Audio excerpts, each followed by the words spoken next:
My mom drove me to the airport with the windows rolled down. Though it was January everywhere else, it was 75 degrees in Phoenix, and the sky was bright blue. I had on my favorite t-shirt, the Monty Python one with the swallows and the coconut that Mom got me 2 Christmases ago. It didn't quite fit anymore, but that didn't matter. I wouldn't be needing t-shirts again soon. In the Olympic Peninsula of northwest Washington state, a small town named Forks exists under a near-constant cover of clouds. It rains on this insignificant town more than any other place in the United States of America. It was from this town and its depressing gloom that my mom escaped with me when I was only a few months old. It was in this town that I'd been forced to spend a month every summer until I was 14. That was the year I finally started making ultimatums. These past 3 summers, my dad, Charlie, vacationed with me in California for 2 weeks instead. Yet somehow I now found myself exiled to Forks for the rest of my high school education. 1.5 years. 18 months. It felt like a prison sentence. 18 months hard time. When I slammed the car door behind me, it made a sound like the clang of iron bars locking into place. Okay, just a tad melodramatic there. I have an overactive imagination, as my mom was fond of telling me. And of course, this was my choice. Self-imposed exile. Didn't make it any easier. I loved Phoenix. I loved the sun and the dry heat and the big sprawling city. And I loved living with my mom, where I was needed. "You don't have to do this," my mom said to me, the last of 100 times, just before I got to the TSA post. My mom says we look so much alike that I could use her for a shaving mirror. It's not entirely true, though I don't look much like my dad at all.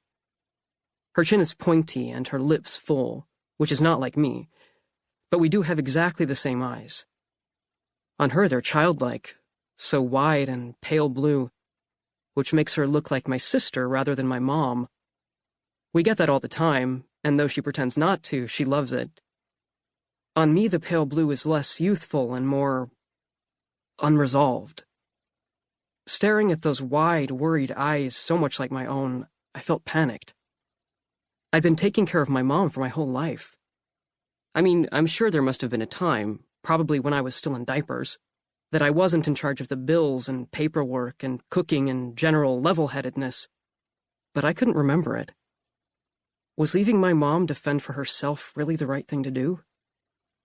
It had seemed like it was, during the months I'd struggled toward this decision, but it felt all kinds of wrong now. Of course, she had Phil these days, so the bills would probably get paid on time. There would be food in the fridge, gas in the car, and someone to call when she got lost. She didn't need me as much anymore. "I want to go," I lied. I'd never been a good liar, but I'd been saying this lie so much lately that it almost sounded convincing now. "Tell Charlie I said hi." "I will." "I'll see you soon," she promised. "You can come home whenever you want. I'll come right back as soon as you need me." But I knew what it would cost her to do that. "Don't worry about me," I insisted. "It'll be great. I love you, Mom." She hugged me tightly for a minute, and then I walked through the metal detectors, and she was gone. It's a 3-hour flight from Phoenix to Seattle, another hour in a small plane up to Port Angeles, and then an hour drive back down to Forks. Flying's never bothered me. The hour in the car with Charlie, though, I was a little worried about.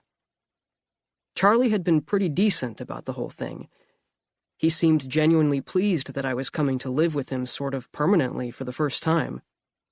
He'd already gotten me registered for high school and was going to help me get a car.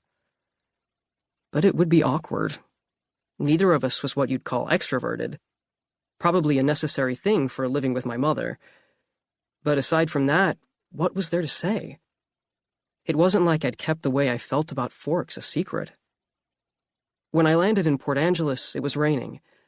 It wasn't an omen, just inevitable. I'd said my goodbyes to the sun. Charlie was waiting for me with the cruiser. This I was expecting too. Charlie is Police Chief Swan to the good people of Forks.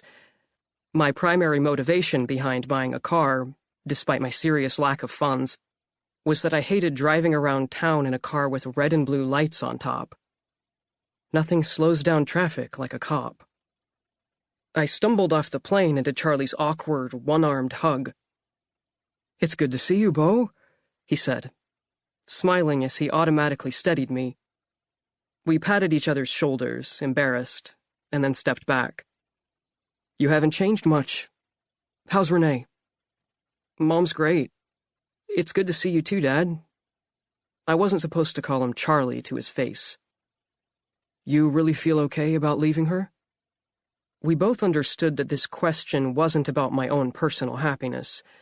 It was about whether I was shirking my responsibility to look after her. This was the reason Charlie'd never fought Mom about custody. He knew she needed me. "Yeah, I wouldn't be here if I wasn't sure." "Fair enough."